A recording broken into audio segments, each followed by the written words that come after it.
आज की कहानी का नाम है वसीयतनामा। राजप्रसाद जैसा लक्ष्मी निवास आज उदास दिखाई पड़ रहा था। राज ग्रुप की चेयरपर्सन 75 वर्षीय राजलक्ष्मी जी के गोलोक गमन के बाद से विशाल भवन मानो उदास हो उठा था। उनकी मुख्य सेविका दुर्गा देवी की आंखों से निरंतर आंसू झर रहे थे। उनकी लाल सुर्ख आंखों के पपोटे स्पष्ट कह रहे थे कि वह रात भर आंसू बहाती रही हैं, परंतु विधि के विधान को कोई भी नहीं टाल सकता। फिर मृत्यु तो जीवन का शाश्वत सत्य है। शोक सभा का आयोजन किया गया। शहर के गणमान्य और प्रतिष्ठित लोगों के अतिरिक्त कंपनी के लोग, रिश्तेदार और परिचितों से हॉल खचाखच भरा हुआ था। लोग पुष्पांजलि के साथ उनको श्रद्धांजलि भी समर्पित कर रहे थे। कंपनी के अधिकारी और कर्मचारी ज्येष्ठ पुत्र जयराज सिंह और कमलराज सिंह की नज़रों के सामने जाकर अपनी उपस्थिति दर्ज कराना चाहते थे, क्योंकि अब वही उनके नए मालिक होने वाले थे। धार्मिक प्रवृत्ति के ज्येष्ठ पुत्र जयराज सिंह ने सभी ऑफिस में शोक सभा करने के लिए सूचना प्रसारित कर दी थी। जयराज ने विधि विधान से सारे धार्मिक अनुष्ठान को स्वयं संपन्न किया था। अस्थि विसर्जन के लिए वह स्वयं हरिद्वार गए थे। जयराज सिंह के मन में अपार संतोष था कि सब कुछ शांति से संपन्न हो गया था। फिर भी शोक संतप्त परिवार में अजीब सा सन्नाटा छाया हुआ था। परंतु सच कहा जाए तो शांति का माहौल कृत्रिम और बनावटी अधिक था, क्योंकि परिवार के सभी सदस्यों के मन में अज्ञात भय था, घबराहट और शंकाग्रस्त भी थे। वजह थी आज माँ जी का वसीयतनामा पढ़ा जाने वाला था। पिछले कुछ दिनों से स्वर्णलता जीजी का माँ जी के पास आना जाना ज्यादा बढ़ गया था। वह अधिकतर माँ जी के विशाल कक्ष में ही बनी रहती और दोनों आपस में गहन विचार करती रहती थी। बड़ी बहू सुमंगला और छोटी बहू राजेश्वरी से उन लोगों के बीच बार बार की आपसी मुलाकात के साथ उन दोनों के बीच होने वाली राय मशवरा, विशेष रूप से वह भी फुसफुसाहट में राजेश्वरी को चिंता में डाल दिया था। यह स्पष्ट था कि दोनों के बीच कुछ गोपनीय रूप से पक रहा है। सुमंगला जो शांत और संतोषी थी, उनका सोचना था कि माँ बेटी के बीच का मामला है, इसलिए उनको दखल अंदाजी करने का कोई हक बिल्कुल भी नहीं बनता। परंतु स्वभाव से घमंडी और लालची राजेश्वरी उन दोनों के इर्द गिर्द घूमती और सास राजलक्ष्मी से मीठी मीठी बातें करती रहती। शायद माँ जी के मुंह से किसी क्षण उनके दिल की हलचल जुबान पर आ जाए, परंतु साम दाम दंड भेद के बावजूद वह कुछ भी जानने में विफल रही थी। वह मात्र अनुमान ही लगा सकती थी, परंतु सच्चाई के जरा भी करीब नहीं पहुंच पाई थी। लगभग 8 वर्ष पहले की बात है, जब एक दिन राय लक्ष्मण राज का हृदयाघात से स्वर्गवास हो गया था। राजलक्ष्मी देवी कुछ महीनों तक तो शोक संतप्त होकर मौन बनी रही, परंतु फिर कंपनी के बिगड़ते हालात को देख उन्होंने अपने शोक को तिलांजलि दिया और पति के ऑफिस की कुर्सी पर विराजमान हो गई और कारोबार के निर्णय स्वयं लेने लगी। उनके कुशल निर्देशन में कारोबार प्रगति के मार्ग पर चल निकला था। राजग्रुप प्रदेश में जाना माना नाम बन गया था। दोनों बेटे जयराज और कमलराज माँ के अधीन पहले की तरह ही काम करते रहे।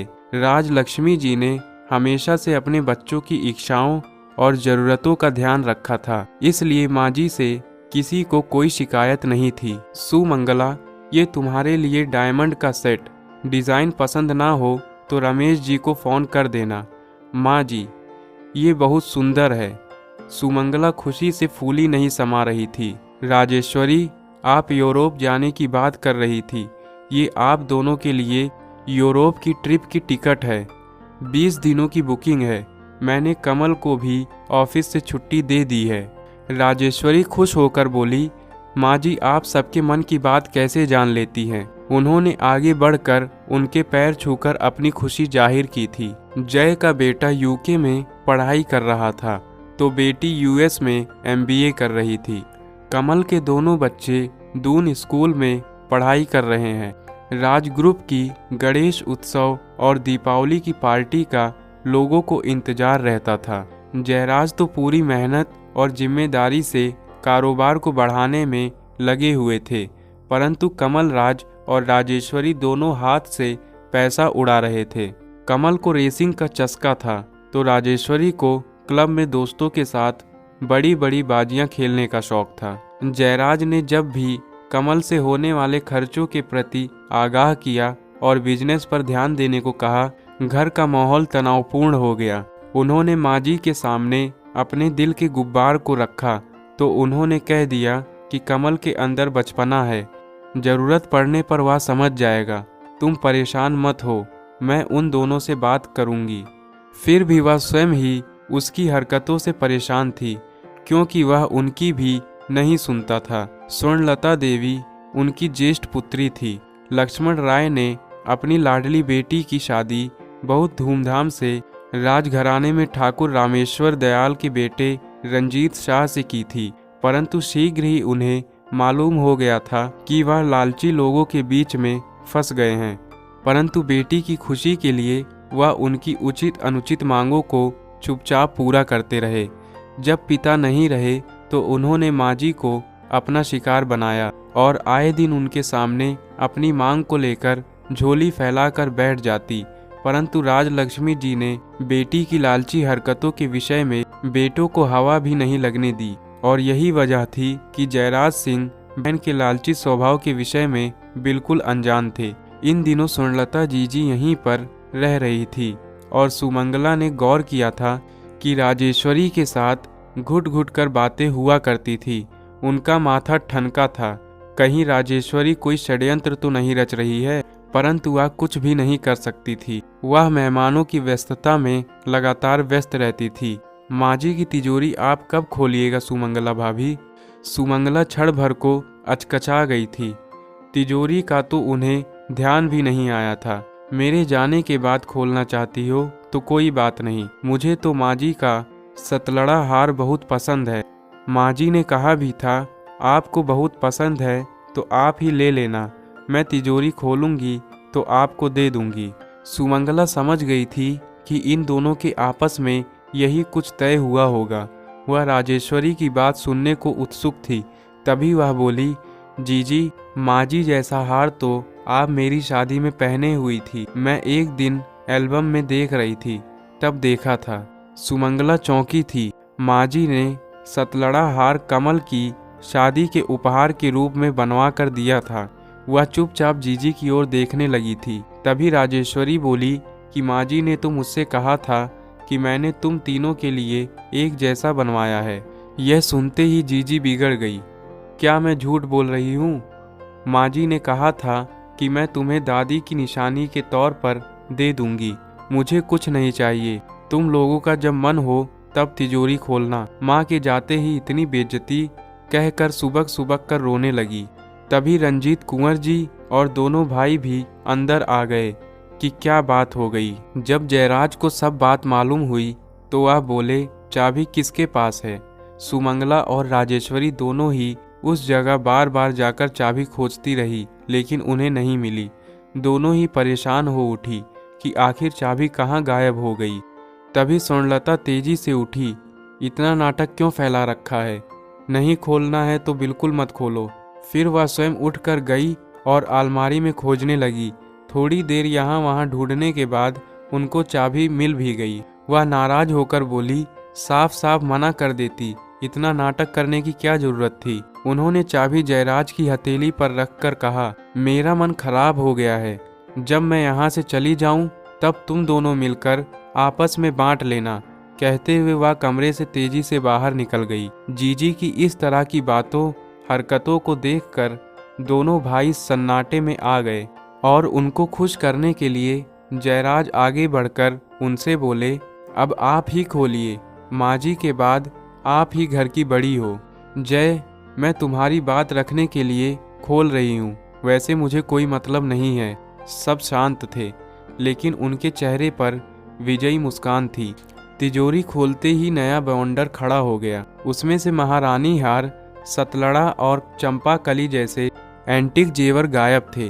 तिजोरी से जेवरों को गायब देखते ही सुमंगला की आंखों के सामने अंधेरा सा छा गया। और वह धम्म से वहां पड़े सोफे पर बैठ गई।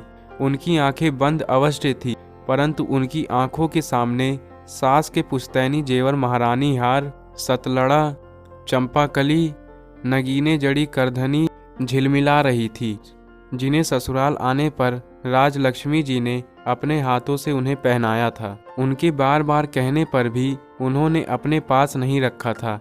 अब तो प्रश्न यह था कि जेवर गायब कैसे हुए। सुमंगला बड़प्पन दिखाते हुए मौन थी, परंतु राजेश्वरी भला कब चुप रहने वाली थी। उन्होंने सबके सामने स्वर्णलता पर शक जाहिर कर दिया, परंतु वह जैसे इन बातों के लिए पहले से ही तैयार थी। मैं क्या जानूं, तुम दोनों यहाँ रहती हो, किसी ने निकाल लिए होंगे। दोनों बहुएं नंद की चालाकी देख आश्चर्य से भर उठी थी। स्वर्णलता तीखी जुबान से बोली, माँ जी के जेवर दोनों ने मिल बांट कर गायब कर दिए और अब दिखावा अच्छा कर रही हो। जाने माँ जी कैसे रहती थी, तुम लोगों ने तो मेरा दिमाग खराब करके रख दिया है। स्वर्णलता के आरोप के बाद तीनों महिलाओं के चेहरे पर शक और चिंता की लकीरें खिंच गई थी। सबकी सब एक दूसरे को शक की निगाहों से देख रही थी। राजेश्वरी कभी नंद तो कभी जिठानी की तरफ शक भरी निगाहों से देख रही थी। जयराज ने माहौल के तनाव को हल्का करने के लिए हंसकर कहा, जिसको जो जेवर चाहिए रमेश जी के यहाँ जाकर लेना, अब बात खत्म करो। शाम 6 बजे वकील साहब आएंगे माँ जी का वसीयतनामा पढ़ने के लिए। माँ जी की इच्छा के अनुसार ही बंटवारा होगा। कमल का कहना था कि बंटवारे की क्या जरूरत है, जैसे चल रहा था वैसे ही चलता रहे, क्योंकि वह कारोबार और ऑफिस की जिम्मेदारियों से बचना चाहता था। दूसरे, उसने 10 करोड़ रुपए इधर से निकालकर अपने ससुराल वालों के साथ मिलकर एक नई कंपनी बनाई है। अब वह उन पैसों को अपनी व्यक्तिगत संपत्ति बनाकर अपनी बताता था, जिस वजह से माँ जी के सामने से दोनों के बीच आपस में विवाद चल रहा था। वकील तुषार घोष आए और कागजों की पड़ताल हुई, परंतु बंटवारे के विषय में उन्होंने कोई भी वसीयतनामा नहीं तैयार करवाया था। इसलिए यह सुनिश्चित हुआ कि लगभग 100 करोड़ की संपत्ति, जिसमें चल अचल फैक्ट्री, आलीशान कोठियाँ, फार्म हाउस, ज्वेलरी, शेयर्स आदि सभी कुछ के 3 बराबर हिस्से उनके तीनों बच्चों के बीच में बांटे जाएंगे। 91% शेयर राजलक्ष्मी जी के थे और 9% दोनों बेटों के बच्चों के नाम थे, इसलिए उनका बंटवारा नहीं होगा। स्वर्णलता के चेहरे पर असंतोष नजर आ रहा था। यह एक कटु सत्य है कि धन या प्रॉपर्टी है तो वाद विवाद और मनमुटाव होना सुनिश्चित है, क्योंकि सभी पक्षों का संतुष्ट होना संभव है ही नहीं। इस संसार में धन लिप्सा ऐसी होती है कि जितना भी हो वह कम ही प्रतीत होती है। वकील साहब चले गए थे, परंतु जीजी के चेहरे पर तनाव स्पष्ट दिखाई पड़ रहा था। मुखर जीजी मौन थी, मानो मन ही मन वह कोई योजना बना रही है। वह और रंजीत जीजा जी अपने घर चले गए। दोनों भाई अपने अपने ऑफिस और काम में बिजी हो गए थे। कई बार वकील साहब और इन तीनों की मीटिंग हुई, परंतु यह तय नहीं हो पाया कि कौन क्या लेगा। बार बार इन्हीं मुद्दों पर विचार विमर्श होता, परंतु निर्णय कुछ नहीं हो पाता। कभी कमल नाराज होकर मीटिंग से चले जाते तो कभी स्वर्णलता नाराज होकर बोली, अब कोर्ट में ही मिलेंगे। जयराज ने बीच बचाव करके मामला सुलझाने का प्रयास किया, परंतु फिर वह भी तैश में बोले, ठीक है, अब कोर्ट में ही तय होने दो। इस तरह से लगभग 3 महीने बीत गए थे। कुछ भी तय नहीं हो पा रहा था। अभी परिवार पूरी तरह शोक से उबर नहीं पाया था कि स्वर्णलता जीजी के वकील का नोटिस दोनों भाइयों के नाम आया कि मां राजलक्ष्मी जी की वसीयत के अनुसार पूरी जायदाद और बिजनेस को स्वर्णलता और कुंवर रंजीत सिंह के नाम कर दी है। दोनों भाई बतौर मैनेजर की तरह काम करते रहेंगे, परंतु मालिकाना हक स्वर्णलता देवी का होगा। नोटिस देखते ही दोनों भाइयों के होश उड़ गए। परिवार के सभी सदस्यों के माथे पर चिंता की लकीरें स्पष्ट दिखाई पड़ने लगी। एक प्रश्न चिन्ह सबके मन में खड़ा हो गया कि जीजी ने ऐसा क्यों किया। उन सबको हवा भी नहीं लगने दी। कमल का कहना था कि यह कुंवर रंजीत के कुराफाती दिमाग की उपज है। उन्होंने हम सबके खिलाफ साजिश रची है। सबके मन में शंका के बीच प्रफुटित होकर पूर्णवृक्ष बनकर लहलहा उठे थे। शांत जयराज भी भविष्य के प्रति शंकालु हो उठे, परंतु भीरू स्वभाव के जयराज ने स्वर्णलता देवी के सक्षम कभी जुबान तक नहीं खोली थी, क्योंकि उन दोनों के उम्र में काफी अंतर था। कमलराज नाराजगी भरे स्वर में बोले, जीजी को तो पहले ही पिताजी दहेज में फैक्ट्री और जाने क्या क्या दे चुके हैं, इसलिए उनका तो अब कुछ भी मांगने का हक नहीं बनता। हम कोर्ट जाएंगे। कुंवर साहब ने माजी से अनजाने में साजिश रचने के लिए उनसे साइन करवा लिए होंगे। संपत्ति ने सबके मन में विष बो दिया था। जयराज ने अपने अनुभवों के आधार पर कहा कि कमल मामला यदि कोर्ट में पहुंच जाएगा तो हम लोगों के हाथ से निकलकर वकीलों के दांव पेच में फंसकर उलझ कर रह जाएगा। इसलिए जीजी और कुंवर साहब के साथ बात करके आपस में सुलझा लिया जाना ज़्यादा अधिक उचित होगा। इस विषम परिस्थिति में क्या करना चाहिए, इस बात को लेकर सभी परेशान हो गए थे और आपस में सब लोग बैठकर विचार विमर्श करने लगे, परंतु कोई उपाय उन्हें नहीं समझ में आ रहा था। दोनों भाइयों ने आपस में यह तय किया कि हम लोगों के आपसी विवाद की भनक परिवार वालों के सिवा किसी को नहीं लगनी चाहिए। हम सब जल्दी ही इस समस्या का समाधान निकाल लेंगे। शोकाकुल परिवार आकुल व्याकुल मनोदशा के कारण अपने को बेबस सा पा रहा था। सब और तनाव व्याप्त रहता। कोई विश्वास नहीं कर रहा था कि जीजी ऐसा भी कर सकती हैं। क्या माजी ने जानबूझकर ऐसा वसीयतनामा तैयार करवाया है, या फिर कुंवर साहब ने लालच के कारण यह फर्जी जाल फैलाया है, जिसमें उन्होंने शिकारी की तरह सबको कानूनी जाल में उलझाकर बर्बादी की तरफ ढकेलने का प्रबंध कर दिया है। जयराज मानसिक रूप से बहुत तनाव में थे।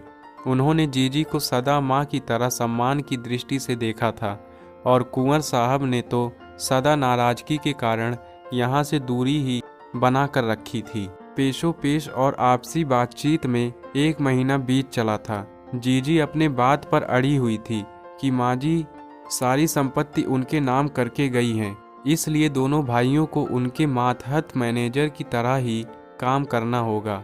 गमगीन जयराज को गुरु निर्णयानंद के रूप में आशा की किरण दिखाई दी। वह कमल को अपने साथ लेकर बहुत उम्मीद के साथ गुरु जी के पास पहुँचे। क्या बात है पुत्र, तुम्हारे माथे पर चिंता की लकीरें? क्या माजी के अचानक विछोह को नहीं सह पा रहे हो? इस संसार में आवागमन तो शाश्वत सत्य है, उससे क्या घबराना। गुरु महाराज, अब आप ही हम लोगों की समस्या का निराकरण कर सकते हैं। जीजी का कहना है कि वह दोनों मैनेजर की तरह उनके मातहत काम करेंगे और वह माजी की जगह मालिक बनकर सिंहासनारूढ़ होंगी।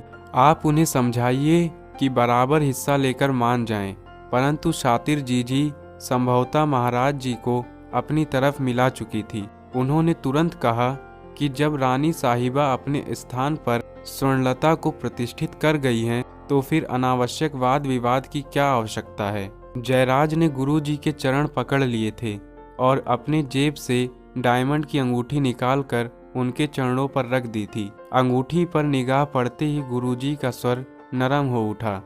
जय और कमल दोनों को तो मैंने गोद में खिलाया है, इसलिए तुम दोनों मेरे पुत्र की भांति हो। भाई बहन में आपसी विवाद नहीं होंगे तो कहाँ होंगे। मैं स्वर्णलता देवी को समझाने की कोशिश करूँगा, आगे प्रभु की इच्छा। दोनों भाई गुरुजी की बातों से आश्वस्त नहीं हुए थे, वरन उनकी बातों से मानसिक यंत्रणा ही दी थी। कमल को गुरुजी से बहुत उम्मीद थी, परंतु अब वह भी टूट रही थी। परंतु जिस प्रकार इंसान आखिरी सांस तक जीवन की आशा लगाए रहता है, वैसे उम्मीद की किरण लगाए हुए थे कि शायद जीजी गुरुजी की बात मान जाए। जयराज आपसी विवाद की बात जितना छिपाने की कोशिश करते, जीजी उतना ही उछाल रही थी। गुरुजी अपने लाव लश्कर के साथ आए। दोनों भाइयों ने उनकी सेवा में जी जान लगा दी। जीजी से बोले, आपस में वाद विवाद से क्या लाभ, परंतु वसीयतनामा की कॉपी देखते ही बोले, जब रानी साहिबा ने स्वयं ही अपनी गद्दी राजकुमारी को हस्तांतरित की है, तो फिर विवाद का क्या प्रश्न। और वह अपना तामझाम समेट कर चले गए। अब तो गुरुजी की शह पाकर स्वर्णलता ने वसीयतनामे के अनुसार माजी के ऑफिस में बैठकर फाइल मांगकर कामकाज देखना शुरू कर दिया था। ऑफिस में सुगबुगाहट होने लगी थी कि अब कंपनी की नई मालिक स्वर्णलता है। जयराज और कमल ने मामले को परिवार के अंदर ही सुलझाने के लिए परिवार के बुजुर्ग और गणमान्य लोगों को बुलाकर सुलझाने का प्रयास किया, लेकिन वहां पर स्वर्णलता सौदेबाजी पर उतर आई। मुझे तो माजी की इच्छा का सम्मान करना है, मुझे पैसे का कोई लालच नहीं, मेरे लिए तो जैसा मेरा आशु वैसे ही जयराज और कमल। फिर वह झट से सौदेबाजी पर उतर आई। कभी 10% तो कभी 20% तो कभी 30%। वहाँ पर सभी लोग रंगे सियार की तरह बदलते बयान को सुनकर परेशान हो गए थे। कमल इतनी देर से चुपचाप सारा नाटक देख रहे थे, उनसे ना रहा गया। वह क्रोधित होकर आपे से बाहर हो उठे थे। जीजी 30% तो आपका वैसे ही मिल रहा था, लेकिन आपकी तो नीयत ही खराब है। आप तो समूची संपत्ति पर नाग की तरह बैठना चाहती हैं। स्वर्णलता भला कब चुप रहने वाली थी। क्रोधित स्वर में बोली, कमल मैं जानती हूँ तेरे मुंह में किसने ये शब्द डाले हैं। मैं राजेश्वरी को बहुत अच्छी तरह जानती हूँ कि वह कितनी लालची और चालाक परिवार की है। जय और सुमंगला ने कमल और राजेश्वरी को वहाँ से हटाकर अंदर कर दिया था। स्वर्णलता देवी बोली, जय आखिरी बार तुमसे कह रही हूँ कि कोर्ट से बाहर मामला तय कर लो, नहीं तो यदि कोर्ट के चक्कर में पड़ गए तो तुम दाने दाने के मोहताज हो जाओगे। दोनों पक्ष अपनी अपनी बात पर अड़े हुए थे, कोई भी झुकने को तैयार नहीं था। स्वर्णलता और रंजीत कुंवर ने मां के ऑफिस में मैनेजर और स्टाफ की मीटिंग बुलाकर अपने को मालिक बताकर फाइल मंगाकर घरेलू विवाद को जग जाहिर कर दिया था। जयराज और कमल राज को जीजी की हरकतें असहनीय लगी। उन्होंने एक बार फिर से जीजी के साथ समझौते की पहल की, परंतु जीजी कुछ भी सुनने को राजी ही नहीं थी। जय को 100% यही विश्वास था कि वसीयतनामा या जोर जबरदस्ती लिखवाया गया या अनजाने में कोरे कागज में साइन करवा कर यह अपनी इच्छा अनुसार लिखवाया गया है। कमल का साला चंद्रेश शाह बार बार दोनों भाइयों को विश्वास दिला रहे थे कि वह 1-2 पेशी में उनके हक में फैसला करवा देंगे। उनके अतिरिक्त देश के नामी वकीलों को इस मुकदमे के लिए बुलवाया गया। चंद्रेश ने कमल को भी बहला रखा था कि 10 करोड़ वाली कंपनी को बंटवारे से बचा लेंगे। भाई बहन आपस में दुश्मन बन गए थे और रोज के रोज नई चालें चल रहे थे। पूरे देश की मीडिया वसीयतनामा के पारिवारिक झगड़े को अपनी ब्रेकिंग न्यूज की तरह दिखा रहे थे। स्वर्णलता के चेहरे पर शिकन नहीं थी, परंतु जयराज मीडिया के सामने आने में बहुत शर्म महसूस होती। कोर्ट में वसीयतनामा फर्जी है कि अर्जी दाखिल हो गई। अब तो दोनों भाई वकीलों के हाथ के खिलौने बनने को मजबूर थे। वकीलों के इशारे पर ही बयान देना होता। अब ना ही स्वर्णलता के हाथ में कुछ रह गया था, ना ही जयराज और कमल के। अब तो सूत्रधार वकील थे। तारीख पर तारीख, गवाही, बयान, बहस, मामला उलझता गया और समय बीतता रहा। कभी फाइल दबा दी गई तो कभी वकील नहीं आए। आदि आदि सारे हथकंडे आजमाए गए। चंद्रेश वकील ने वसीयतनामा फर्जी है सिद्ध करने के लिए एड़ी चोटी का जोर लगाते हुए सबूत और गवाह पेश किए। स्वर्णलता ने भी देश के नामी वकीलों को बुलाया था। उनकी दलीलें और गवाह और सबूत बहुत दमदार थे। कंपनी की हालत बिगड़ती गई। पैसा पानी की तरह बहाया जा रहा था। जय डिप्रेशन के शिकार बन गए। उनके जीवन की शांति, संपन्नता, सब कुछ हाथ से फिसलता जा रहा था। जिस तरह से बंदर बाट में बंदर ही पूरी रोटी हजम कर जाता है, वही हाल इन भाई बहन का था। उनके हाथ कुछ भी नहीं लग पा रहा था और वकीलों का घर भर रहा था। आखिर में जज ने दोनों तरफ की दलीलें सुनने के बाद कंपनी के मैनेजमेंट को अपने हाथ में लेते हुए अपनी ओर से रिसीवर नियुक्त कर दिया और कंपनी का अकाउंट सील कर दिया। स्वर्णलता और रंजीत तो ऐसे मगरमच्छ के समान थे जो जय और कमल जैसी मछलियों को आसानी से अपना शिकार बना लेते थे, परंतु कोर्ट में इनकी चालबाजी काम नहीं आई। फैसला लंबित हो रहा था। कंपनी और बिजनेस की हालत बिगड़ चुकी थी। आपसी विवाद में हंसते खेलते संपन्न परिवार की खुशियां लुट गई थी और जीवन संघर्षमय हो गया था। कई वर्षों बाद जय सबको बिलखता छोड़कर इस दुनिया से चले गए और कमल आशा भरी नज़रों से कोर्ट के चक्कर लगा रहे हैं। तो दोस्तों, आपको ये कहानी कैसी लगी? अगर अच्छी लगी तो चैनल को सब्सक्राइब करें और बेल आइकन को प्रेस करें, जिससे हर आने वाली नई वीडियो आप तक सबसे पहले पहुंचे। धन्यवाद।